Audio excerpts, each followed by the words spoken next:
Hey folks, it's Marvin Cash, the host of The Articulate Fly, and we're back with another Central Virginia fishing report with Ethan Martin of TaleTellers Fly Shop. How you doing today, Ethan? I'm doing great today. How you doing? I'm just trying to stay out of trouble and not wash away. I understand that. So I think the word of the day is rain. So how's that going to impact fishing in the Central Virginia area over the next week to 10 days? Yeah, well, the downtown James, just the James pretty much all the way up, is pretty much blown out. I mean, the amount of rain that we got last week, even if we don't get any for the next week, it's still going to be pretty high. Now, some people still go out and fish or whitewater raft. If that's your thing, just make sure you know what you're doing. That's what I tell people. Because last thing that you want is to get out there and not realize how high the river really is. 12 foot or 10 foot is almost triple what the recommended float level is. So big water. But in terms of like the small streams, all of the feeder streams to the James, that sort of stuff, those have been running pretty high as well down in our neck of the woods. But it's still fishable because, if you go up there, like a lot of the pools that you might be used to, it's basically going to be whitewater. So finding the fish just requires nymphs or split shot and a little bit of patience. And you're not going to catch as many as what you normally do. So, but like I said, that's the joys of spring. That's the joys of rain. Yeah, so I guess the trick, right, is to kind of head to the feeders, kind of head high up into the headwaters, and I guess we're talking about using heavy nymphs or some kind of weight and kind of targeting that soft water on the edges and around structure. Exactly, yeah. And so like the other thing that I've been telling people around here is we've got a lot of little small brook trout streams, and if you bring up a map or you have a Gazette or anything like that, if the small stream that you're fishing has a bunch of other little tributaries to it, well, naturally that stream is going to get higher or could be dirtier. So if you find a stream that it doesn't have a ton of feeders, it's just that one stream, well, it might not have as many fish as some of the other ones, or they might not get as big. But this is the time of year that I like to target those streams because most of the rest of the year, they're not going to have a ton of water in them, or they could be really impacted by temperature. So if you like exploring, this is a great time to go and see a couple new streams and focusing on the ones that, like I said, it's just like that one stream going down the mountain. It doesn't have a ton of tributaries. So like one example would be that has a bunch of tributaries or several would be like the Ty. If you were to go and fish the Ty River, there's a lot of little tributaries that can make that river get higher than, say, some of the other small streams that I'll keep their names off of podcast air. Yeah, you don't want to get in trouble with anybody.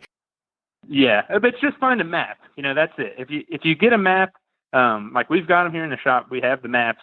So as long as you have a map, you can find these streams. And finding the access is just usually as simple as driving up. And if it's a national forest property, then finding a pull-off and having at it, going and exploring.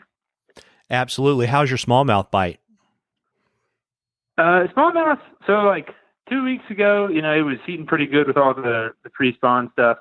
And then with all this rain, I know of still a few people that have been catching fish, and they've been doing it in a lot of those feeder streams, just like swinging clousers, getting stuff pretty deep.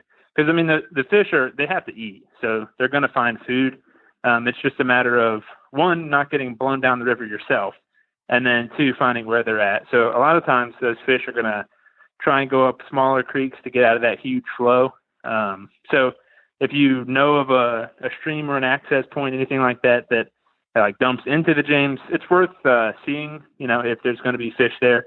And that even goes for, as close to downtown Lynchburg here. You can find fish even down here if you're willing to put in the time and not, risk getting swept away down into the bay. Fair enough. And what's the latest on the greatest on shop hours and all that kind of good stuff? I know places kind of across the country are opening up. What's the state of affairs at TaleTellers? Yeah, so we've opened back up. We've got fewer hours, so we're from 12 to 5 right now, just so that way we can keep everything more condensed. And we're going to go to pretty much full-time regular hours here in about a week and a half. So for now, we're still doing free shipping on any order placed online. You can call in an order if you want to do that, or you can come into the store if you're comfortable with that.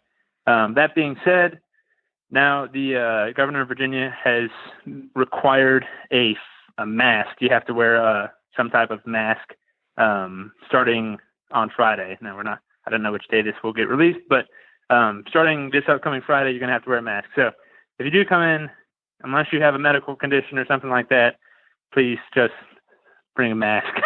Yeah, buffs work quite well. Yeah, a buff. Yeah, and if you don't have a mask, we have buffs here. So there you go. Well, listen, why don't you let folks know where they can find you before I let you go? Yeah. So we've got our actual physical location is in downtown Lynchburg. There's a lot of good stuff to do around here, even if you're just coming to get lunch and swing by. And then if you are interested in us shipping something out to you, you can find us at TaleTellersVA.com, or you can even order stuff through Instagram. Instagram has a channel to get to our website. And Instagram is the same thing, TaleTellers VA. It's like TaleTellers Virginia. And that's how you can find it. Well, that's awesome. And folks, remember, we like questions on the Articulate Fly. If you'll send us a question for Ethan on the Articulate Fly Facebook page and we read it, I'll send you some Articulate Fly swag and you're going to get entered into a drawing for some cool stuff from the shop at the end of the season. Well, folks, it's going to be rainy. Be safe out there and catch a few. Tight lines, everybody. Tight lines, Ethan. Tight lines.